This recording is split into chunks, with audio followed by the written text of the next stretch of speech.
de saúde mental é falar da nossa preocupação com a rotina excessiva de trabalho, do nosso uso excessivo das telas, das redes sociais, também da falta de exercícios físicos, de problemas genéticos, hereditários, enfim. O assunto é bem amplo e a psiquiatria pode ajudar com muitos caminhos, muitas alternativas.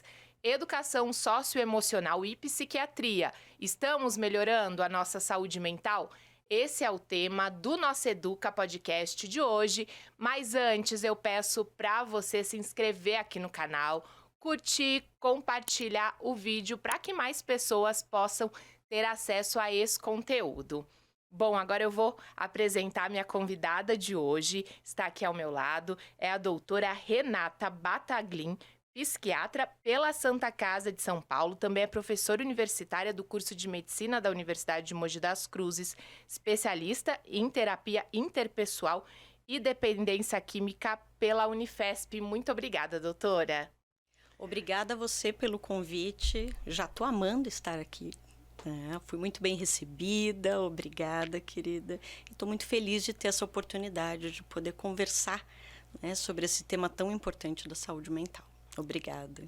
Com certeza, doutora. Vamos começar explicando então, como você escolheu a psiquiatria. Já conhecia alguém da família, algum amigo?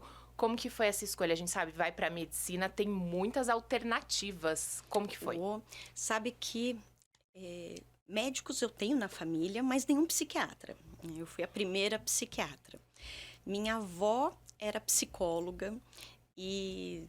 Nossa, a gente conversava muito, sempre conversávamos muito e já foi aí nascendo uma paixão pela saúde mental, Eu sempre gostei dessa área, tanto que quando eu prestei vestibular, eu ficava em dúvida se eu iria para medicina ou para psicologia. Daí eu muito indecisa, ali dividida, falei, já sei, vou prestar as duas carreiras, e vou sentir. Daí passei, falei, e agora? Daí, conversando bastante com as pessoas, eu falei, não, vou para a medicina e quem sabe eu vá para a área de saúde mental dentro da medicina. E assim foi. Passei em outras faculdades também, escolhi fazer aqui em Mogi, meu coração é jacaré, que a gente brinca, o símbolo aqui da nossa querida faculdade. E cursei medicina. Ao longo da faculdade, fui descobrindo várias paixões, não só a saúde mental. Eu comecei a gostar muito também de medicina da família e comunidade, aquela coisa de acompanhar os pacientes, fazer as visitas domiciliares, eu achei aquilo apaixonante. E mais uma vez me vi dividida no final do 6º ano, quando era para prestar a especialidade, a tão, assim, falada prova de residência. E prestei novamente para psiquiatria e medicina de família. E dessa minha estratégia de deixar o universo escolher não está dando muito certo. Porque, ainda bem, passei nas duas especialidades e falei, e agora? E daí percebi que o que eu gostava da medicina de família era justamente a possibilidade de um acompanhamento horizontal do paciente. De poder não só fazer uma consulta e pronto. Poder acompanhar aquele paciente, a vida daquele paciente, a família. E daí eu descobri que na psiquiatria eu ia ter isso também. E fui para a psiquiatria. Daí comecei residência de psiquiatria, 3 anos aí. Daí quis já emendar pós-graduação de dependência química. Daí falei, não, mais uma. Daí terapia interpessoal também.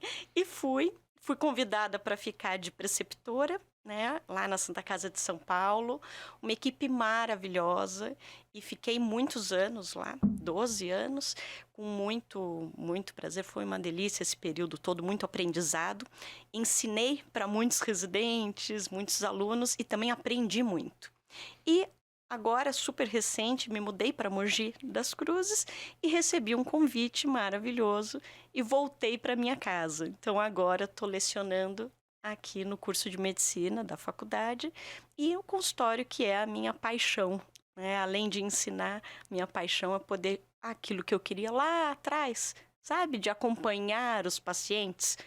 Agora eu tenho esse privilégio, Tem pacientes no meu consultório que acompanham comigo há mais de 10 anos.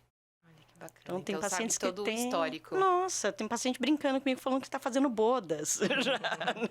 Fala, doutora, faz 14 anos que eu acompanho com você. Eu falo, mas que beleza. Mas não assustem, tá? Não é que o paciente está há 14 anos, não melhorou, não. Daí a gente vai falar um pouquinho sobre isso. Psiquiatria não trata só de doença, não. Né? O acompanhamento, a prevenção, o suporte emocional. Vamos falar um pouquinho do ensino, então, da psiquiatria, da universidade. Aqui a gente fala de educação e a gente sabe que é uma especialidade muito importante. Eu sei que alguns anos atrás, muitas pessoas não escolhiam a psiquiatria, né? Eu acompanho ali o podcast da doutora Ana Beatriz Barbosa, que fala bastante. Ela, psiquiatra, diz que era muito difícil as pessoas escolherem essa especialidade. Hoje em dia, como é que tá? As pessoas estão procurando a psiquiatria, está um pouco mais difundida. Muito. Como mudou, Jana, isso? Até na minha época, e poxa, né, somos jovens. Na minha época, assim, eram 2, 3 pessoas, né, de cada sala que se formava que queria psiquiatria. Na minha turma mesmo, eu acho que eu e mais 2, né, no máximo. E hoje em dia, a psiquiatria está entre as 10 residências mais concorridas do país. Então, é uma das especialidades de acesso direto mais concorridas. Teve locais que eu vi, acho que foi em Santa Catarina, eu estava dando uma olhada nas estatísticas, chegando a 140 candidatos para uma vaga. Falei, nossa, tá concorrido, a gente até brinca, né? Fala, antes a psiquiatria todo mundo fugia, agora, principalmente pós-pandemia, né? A gente nota um interesse muito maior dos estudantes para seguir nessas áreas. E também o preconceito vai reduzindo, as pessoas começam a procurar mais. Hoje em dia fala-se muito mais de saúde mental, o que motiva os médicos a procurarem essa especialidade, sim. E ainda bem, porque mesmo assim ainda faltam muitos psiquiatras ainda, se a gente for pensar para assistência, né, do nosso país. Principalmente porque geralmente os profissionais ficam mais concentrados em determinadas cidades, né? E daí temos muitas cidades que não têm psiquiatra, infelizmente, e que os casos são discutidos, né, por uma equipe e muitas vezes até levados para discussão em outros centros para poder dar esse suporte da especialidade. Então a gente pode ter aí uma esperança que no futuro vão ter mais psiquiatras. Com certeza, com certeza. Acredito que cada vez mais. Bacana. Vamos falar um pouquinho dos pacientes agora, doutora. A partir de que idade que a pessoa pode procurar um psiquiatra e como saber que ali é um momento ideal? Existem alguns sinais? Como é que você costuma orientar? Olha, idade, Jana, não tem, né? Não existe nenhuma idade mínima, idade máxima, não tem. Eu lembro durante a minha formação de psiquiatra, nós passamos por todas as áreas da psiquiatria. E uma das áreas é a psiquiatria infantil, né? A psiquiatria da infância e adolescência. E tinha crianças ali muito pequenas, né? De 2, 3, 4 anos, porque muitas vezes tem problemas de desenvolvimento, né? Então, algumas questões e alguns problemas diagnosticados muito cedo. Mas daí eu ouvia muito, até durante a residência, falar: nossa, mas tão pequenininho já vai tomar remédio forte, né? Eu ouvia isso. Não necessariamente. O tratamento psiquiátrico não necessariamente é com remédio.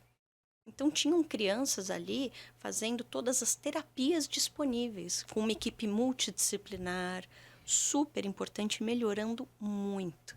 Então, foi muito gostoso poder acompanhar essas crianças. Não existe idade mínima. Tá? Não, eu tenho que esperar o meu filho fazer 10 anos para... Não. Tá com dúvida? Procure. Procure o especialista. Nem que seja para ele te tranquilizar, né? Melhor ser tranquilizado por quem tem aquele conhecimento e pode fazer aí o diagnóstico diferencial. E esses sinais aí, né, em que momento procurar, eu acho que a própria pessoa começa a perceber essa diferença, né, no dia a dia, de produtividade, até de ânimo para as atividades comuns do dia a dia. É bem por aí, doutora? Sim. A gente percebe que, infelizmente, mesmo com o tempo passando, poxa, estamos aí em 2025, e mesmo assim as pessoas ainda relutam para procurar o psiquiatra. né? E não é só pessoas, né, que não têm aí uma bagagem de saúde, não. Eu tenho vários pacientes médicos, e que demoraram muito para procurar o tratamento. Então, tinham um conhecimento, sabiam que ali alguma coisa não estava legal, mas a resistência interna é muito grande, né? Então, primeiro vem aquela sensação de: será que eu estou bem?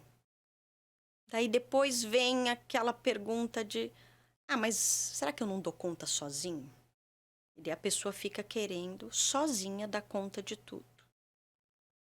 Daí, muitas vezes, algum familiar ou algum amigo até alerta, né?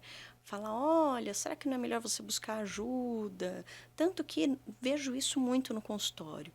Não necessariamente o paciente que procura para marcar a consulta. Muitas vezes é um familiar, um grande amigo, alguém que se importa, que tem muito carinho por aquela pessoa, né? Que procura, pergunta como que é o acompanhamento, se pode marcar a consulta. Mas uma coisa que eu sempre falo: não pode ser nada surpresa, né? Porque às vezes as pessoas procuram e querem marcar e falam: não, mas daí eu levo a pessoa no dia. Eu falo: não, isso não funciona, né? Muito legal, você está querendo ajudar, isso é fundamental. Mas a pessoa tem que saber e aceitar, né? Então, geralmente, para a primeira consulta, a maioria dos pacientes estão super resistentes. Ah, eu não vou em médico de louco. Já ouviu isso, né, Jana? Com certeza. Não, psiquiatra não, não preciso, né? Eu sei resolver os meus problemas. Todas essas frases aí nós já ouvimos. E daí eu fico muito feliz quando, depois da primeira consulta, o paciente fala assim: nossa, doutora, mas nem parece, né, psiquiatra? Tudo bem que essa frase tem uma série de preconceitos aí, né, carregada. Mas eu fico feliz porque tira aquele estigma que o paciente trazia, tira o medo. Então, é nesse momento que o paciente se abre para o tratamento e vê que o psiquiatra é um médico, é um especialista como qualquer outro, que vai tratar da sua saúde, vai te ajudar a ficar bem. E daí eu costumo brincar, a Jana já me ouviu falando isso, que o psiquiatra, ele não trata só de doença mental. Ele acompanha e trata de saúde mental. É um profissional da saúde. Por que eu falo isso? Você não precisa estar super grave para procurar um psiquiatra. Não. Muitos psiquiatras são terapeutas também. Então, a necessidade ou não do tratamento e de qual tipo de tratamento, porque quando a gente fala tratamento não é só remédio, né? Então, se vai ser necessário ou não a medicação e qual a condução melhor, o especialista pode falar, né? Então, vale a pena, sim, passar por uma avaliação, fazer um acompanhamento de saúde mental, não de doença mental. E quando diagnosticada, né, os transtornos, por que não tratar? Isso é muito interessante, né? A gente falar da saúde mental, dessa preocupação para tirar um pouco esse estigma aí da psiquiatria, né, doutora? E com relação a questões, por exemplo, genéticas, hereditárias, às vezes a pessoa na família tem alguém que teve ou uma esquizofrenia ou algum transtorno bipolar, ela também tem que ser acompanhada, precisa, né, ir também ao médico. Como que a senhora orienta? A genética, ela não é 100%, né? Não é assim: eu tenho alguém na minha família com esquizofrenia, então eu vou ter. Não. Você pode ter uma maior predisposição, mas não é só o fator genético que influencia. Todas as doenças mentais, né? Então, não é só porque você tem um caso na família que você já tem que fazer acompanhamento ou se preocupar. Não. Mas você pode ter uma chance aumentada, né? Então, é sempre muito importante você levar a genética em conta, mas não como um rótulo, não como uma carga pesada, não como uma certeza de futuro, nada disso. Tá? E se for necessário um tratamento, um acompanhamento, não tenham medo, não tenham medo da medicação. Essa coisa de que, é remédio, todo remédio faz mal, não é bem por aí. Vamos falar um pouquinho então dos remédios, doutora? Opa! Tarja preta que a gente fala, né, que Exato. assusta, e também alguns antidepressivos, ansiolíticos são os mais vendidos no país, os de tarja preta.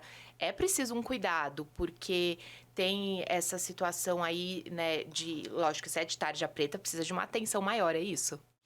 Sim. Eu gosto de fazer a diferenciação, né? Os psicotrópicos, que são os remédios aí que agem na nossa mente, né? Tem vários tipos, tá?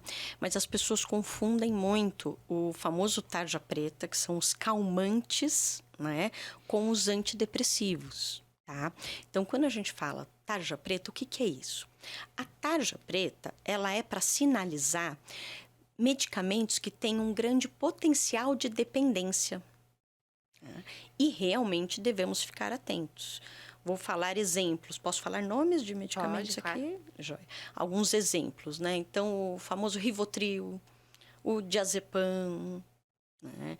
Então, bromazepam, Frontal, alprazolam, todos os ANs, né? Na substância, e daí tem os nomes comerciais aí que cada laboratório batiza da forma que quer.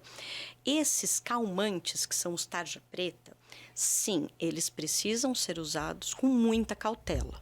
Tá? Por uma coincidência, na minha aula hoje de manhã eu estava falando sobre isso para os alunos de medicina. Tá? É muito comum a gente pegar paciente, até por outras questões médicas, às vezes num pronto-socorro de clínica, às vezes com algum problema cardiológico, e que na prescrição dos remédios que toma, tá lá um calmante, tá lá um tarja preta, tá lá o Rivotril. E daí, geralmente, dá duas sensações, né? O médico fica preocupado e tem que tomar cuidado porque não pode nem pegar e tirar de uma vez, né? Vamos entender o porquê que aquele medicamento está lá, mas também não deixe de abordar o paciente. Então, vamos lá, por que ele está tomando? E aí é que tá, tem muita gente tomando, Jana, sem necessidade. Tem muitos pacientes que fazem uso há anos, e muitas vezes até dependentes, né, de um calmante, de um sedativo, de uma medicação que muitas vezes não está tratando é nada.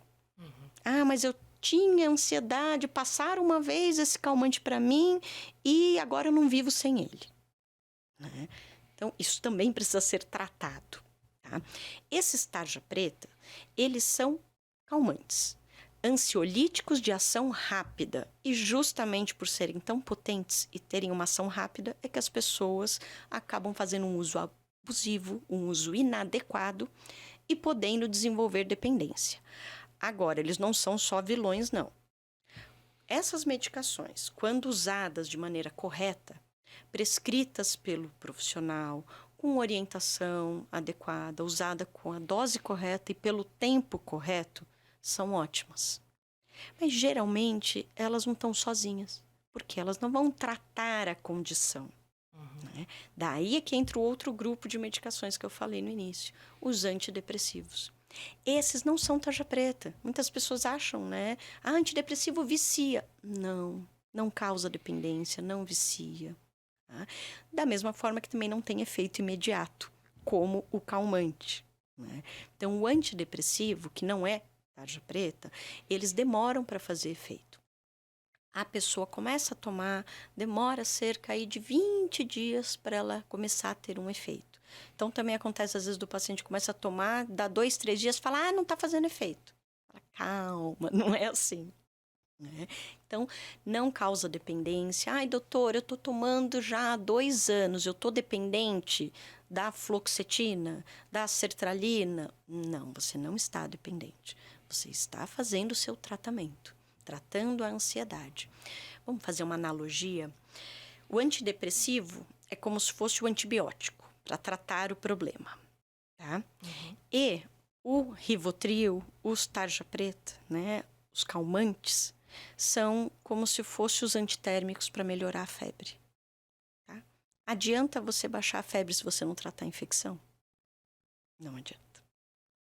Então, realmente é só o profissional que pode dizer, pode orientar, né? Às vezes as pessoas, tá nervosa ali, tem uma ansiedade, toma um remedinho aqui que eu tenho. Não é assim, né, doutora? Não é assim. Não peguem o remédio do vizinho, por favor. Pode não servir para você e pode, na verdade, começar pior. aí um problema que você não tinha. Uhum. Ao invés de melhorar, cria-se um outro problema.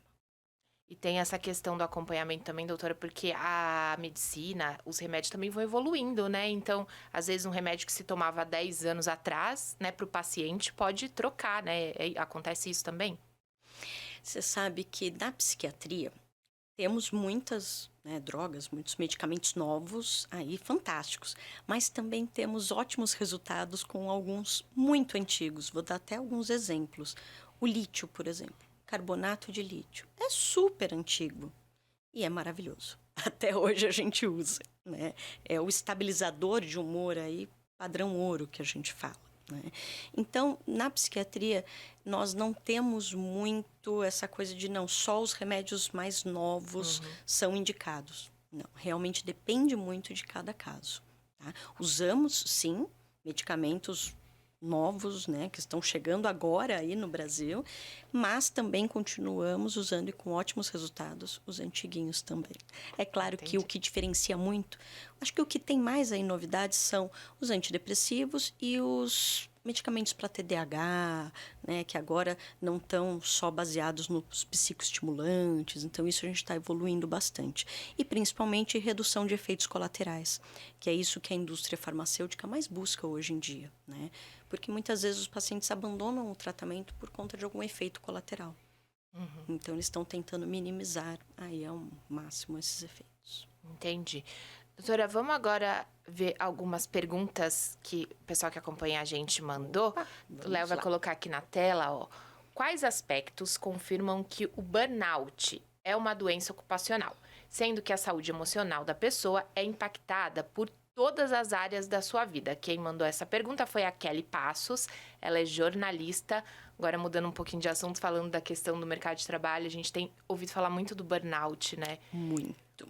Como que tá essa situação? Como que identifica essa doença ocupacional? Sabe que o burnout está dando muito pano para manga, né? A gente fala por quê?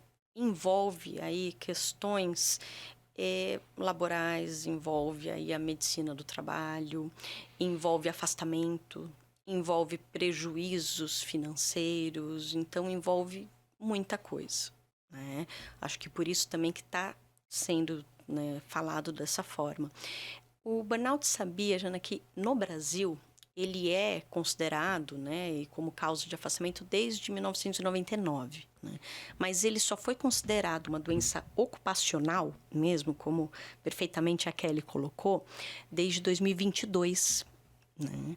E até foi interessante porque, se não me engano, foi em janeiro, que daí eles já existia o janeiro branco, mas daí acabou reforçando mais, né? O janeiro branco, para quem não sabe, é o mês que alerta para o cuidado da saúde mental, né?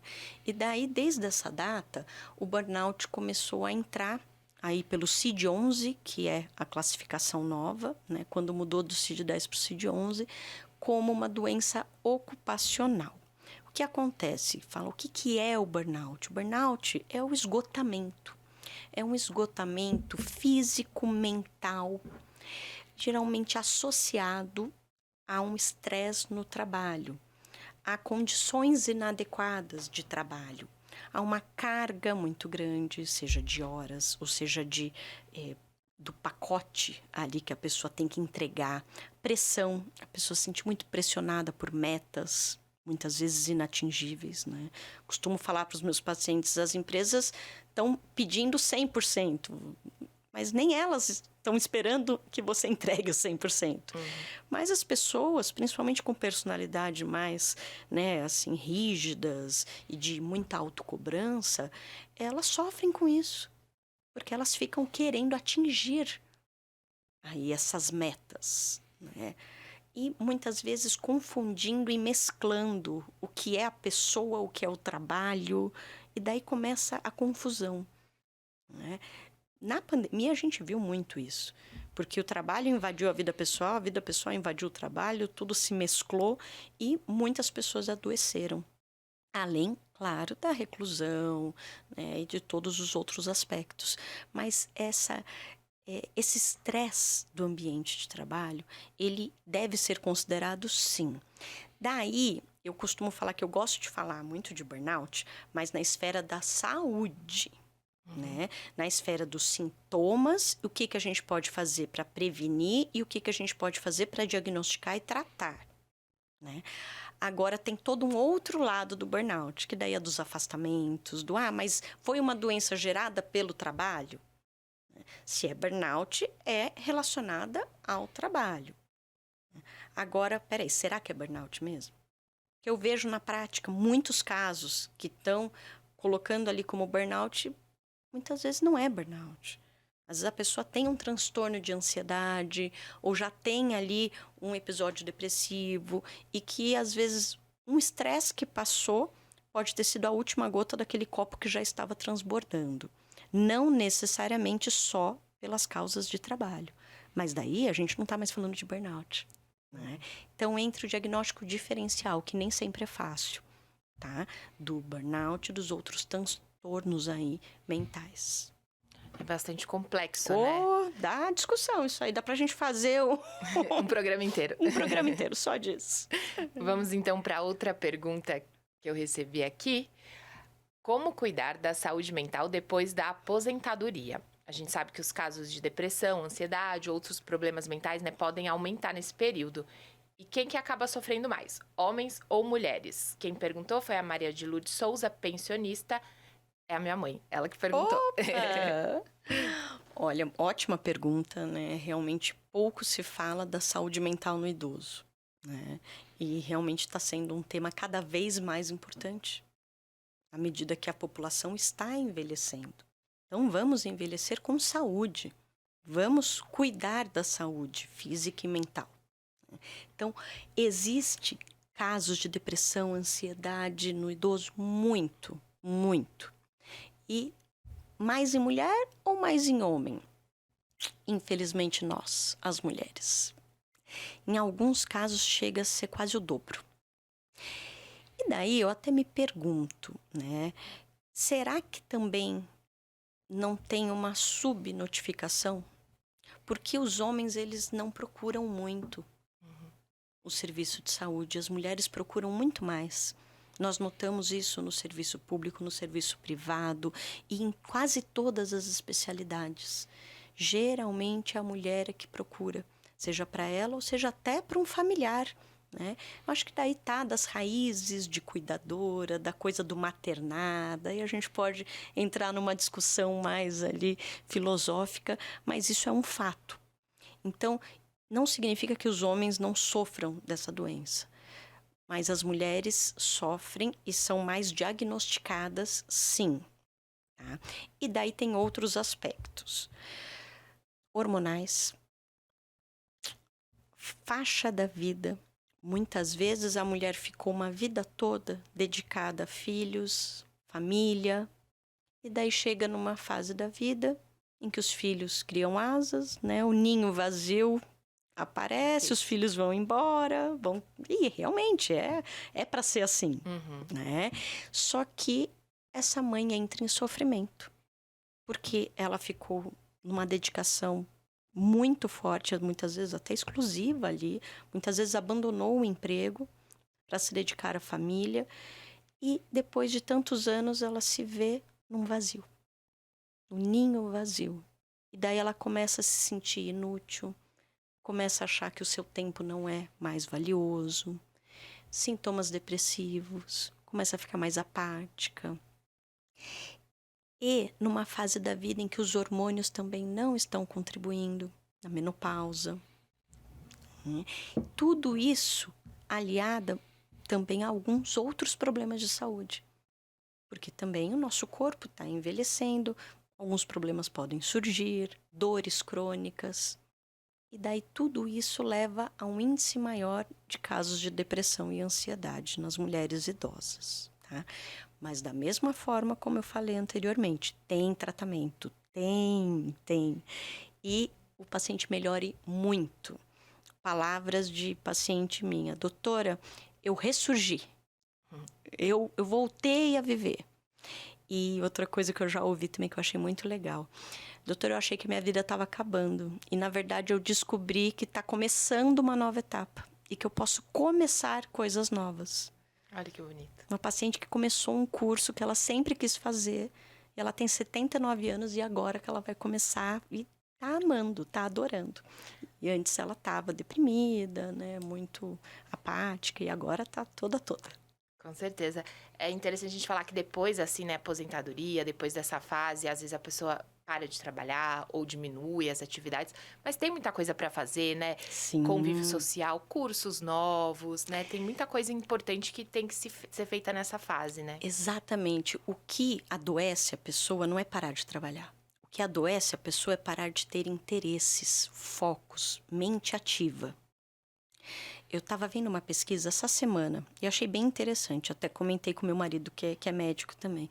Falei, olha só, os médicos é uma profissão que reluta muito para se aposentar. É uma das profissões que mais tem dificuldade de parar. Acaba acontecendo muito a fusão, né, do que, então se eu sou médico, se eu não sou mais médico, então o que eu sou? Fica uma coisa ainda muito, né, mexendo muito com a cabeça das pessoas. Só que, peraí, você não é só médico, você é médico e também pai, e também filho, e também, de repente, músico, e também bom em atividades manuais, e também um novo interesse aí surgindo, uma atividade física, um hobby que sempre precisou de tempo que você nunca teve, por que não? Então, não é parar de trabalhar, é parar de ser ativo. E você não precisa ser ativo só trabalhando. Tem muitas outras formas aí. Viajar também. Olha o mundão lugar pra aí. Conhecer, né? Com certeza. Tem até incentivos, né?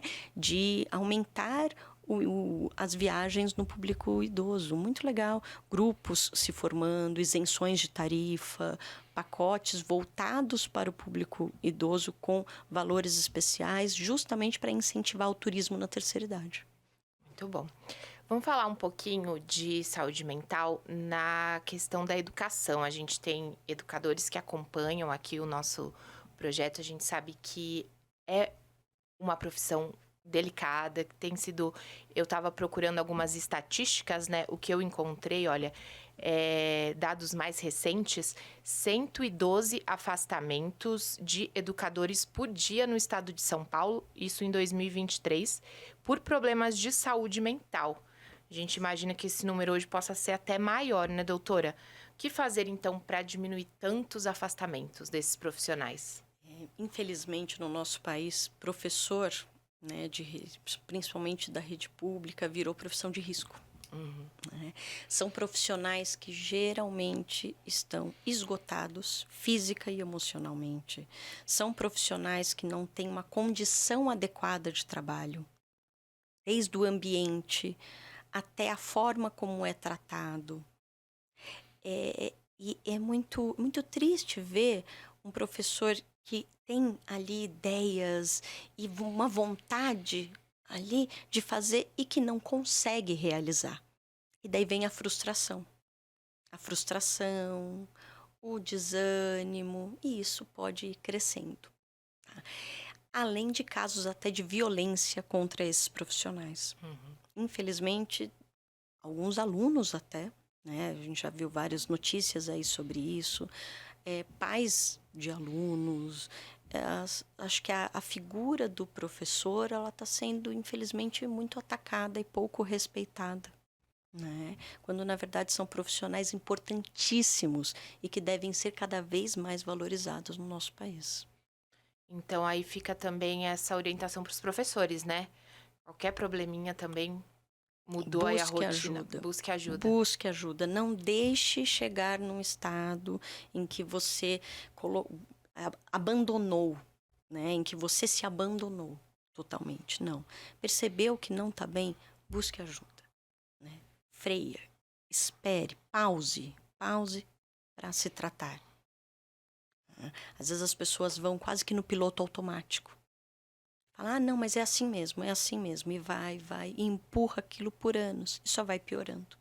É muito mais difícil o tratamento. Então, começou a sentir que não está legal, procure ajuda. Né? Quando eu falo de ajuda, gente, é o acompanhamento com o psiquiatra, mas também a terapia. Né? O psicólogo é nosso parceiro de trabalho.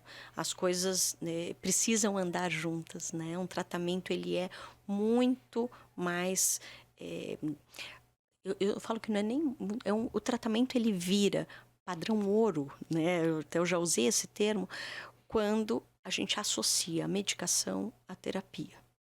E atividade física. E apoio da família. E daí, olha só, o tratamento completo que a gente vai conseguindo. Né? A questão multi. Então, tratar não é só tomar o remédio. É todo esse conjunto de coisas que a gente pode fazer em prol da saúde mental. Certeza. Doutora, vamos falar um pouquinho aqui, ó. Redes sociais, telas. Não tem jeito, né? Recentemente teve aí a proibição nas escolas das crianças, dos jovens, mas nós adultos também estamos usando muito. E isso também adoece mentalmente. Demais, demais. O tempo de tela, né, não, mesmo que não seja só em redes sociais. Né? Então, o tempo excessivo de tela é prejudicial, ponto. O tempo excessivo em redes sociais, pior ainda. Por quê? Existe toda uma vida de fantasia na rede social. Né, em que as pessoas mostram o lado bonito, as coisas, as realizações, e daí a pessoa que está ali só, né, olhando, se sente frustrada. Fica automaticamente comparando a própria vida àquilo que ele está vendo. E nem sempre é real. Aliás, na maioria das vezes não é, né? Vamos falar, não é verdade? Então, tenham um senso crítico quando vocês olharem alguma coisa na rede social. E experimente desconectar um pouco, reduzir, coloque, né, a maioria dos telefones tem aqueles para monitorar o tempo que você está gastando, para você perceber o quanto de tempo de vida você está gastando em rede social e em coisas que podem não estar te agregando. É necessário? Sim, é necessário hoje em dia estar conectado, mas isso está num excesso. As pessoas, por exemplo, muitas vezes estão fazendo uma viagem ou estão num lugar maravilhoso e estão mais preocupadas em como aquilo vai sair na foto da postagem na rede social do que em observar e sentir a beleza do lugar. Às vezes chega, tira uma foto e sai correndo. Mas você olhou, você sentiu. Então não dá para olhar só através da câmera. A vida tá aí, pessoal. Vamos viver. Bora desligar um pouquinho esse telefone. E não são só as crianças e adolescentes, todos nós. Todos nós. É muito legal, porque quando a gente tem filho, e eu tenho 3 em casa, né? A gente fica colocando uma série de restrições e querendo ensinar o melhor para eles. E é interessante porque, às vezes, a gente também aprende. Então, quando eu falo, olha, não, tá usando muito a tela, não, olha, vamos brincar ao ar livre, né? Isso serve pra gente também. Eu também fico me policiando, né? Então, vamos lá fazer uma rotina de sono adequada, vamos deixar a casa escurinha. Eu tento ensinar para eles, e aquilo é tão efetivo que eu nunca me imaginei tendo sono 8h30 da noite. E realmente funciona. Só colocar em prática, né? Exatamente. Vamos aproveitar que a doutora falou das crianças. Vamos para o nosso momento nostalgia aqui do nosso Educa Podcast. A foto da doutora quando era criança. Ai, minha mãe vai adorar. Boas lembranças, mas a profissão estava longe, nem imaginava como que era. Olha, nem imaginava. E sabe que essa foto é da minha primeira escolinha. Né? Então, quando eu comecei aí a vida, né, do ensino, quando começou a escolinha. Ai, que gostoso. Ai, muito gostoso. Adorei. E aí, essa época, queria depois, assim, quando foi um pouquinho maior, já quis ter outra profissão? Quando é criança, o que eu queria ser? Veterinária, bichos, né? Todo mundo cuidar, mas o cuidar já estava aí, né? Olha só, Começa pensando bem, desde já cedo, estava. Eu falava que eu queria ser veterinária porque eu adorava bichinhos, como muitas crianças, e que eu queria cuidar, né? Daí fui crescendo, daí fui modificando aí um pouquinho. Mas é verdade, nessa época eu começava a pensar em veterinária. Se a gente pensar, a gente já começa na profissão, né? Já analisando tudo. Às vezes tem uma característica que leva mais para uma profissão. Sabe uma coisa que eu fazia? Eu lembrei agora. Eu pegava água, perfume da minha mãe, olha, e misturava assim e falava que eram os remedinhos que era para tratar. Então eu já ficava querendo ali inventar, né, os tratamentos. A gente começa cedo, não tem jeito, né? Doutora, eu pedi também para você trazer uma indicação de um livro. A gente gosta bastante de falar de leitura aqui, incentivar também. Claro. Estamos nas redes sociais, né, falando, conversando, mas o livro é essencial. Sai um pouquinho da tela. Como é diferente, né? Como é diferente pegar o livro físico. É bom. Esse livro que você trouxe de sugestão, fala um pouquinho pra gente. Então, sabe que eu fiquei pensando, né, quando você me pediu a sugestão, nossa, vários livros passaram pela minha cabeça. E eu resolvi trazer esse pela mensagem que ele traz. E realmente é um livro que né, eu gosto de ler vários livros ao mesmo tempo, eu tô lendo uns 3, 4 ao mesmo tempo, e esse é um livro que eu tô relendo. Né?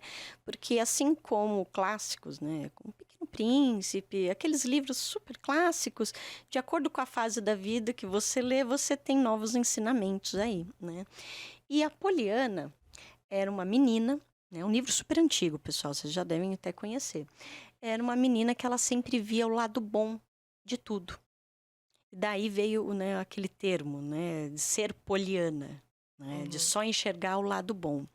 É claro que é uma fantasia e que não dá para ser só assim, né, o tempo todo.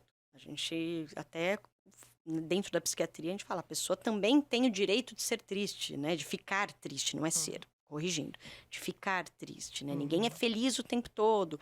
Acabamos de falar da rede social, então não é obrigado a ser feliz o tempo inteiro. Mas a mensagem que eu queria trazer, que nesse livro é muito bonitinho, é porque até em situações complicadas, difíceis, você pode olhar de uma outra forma.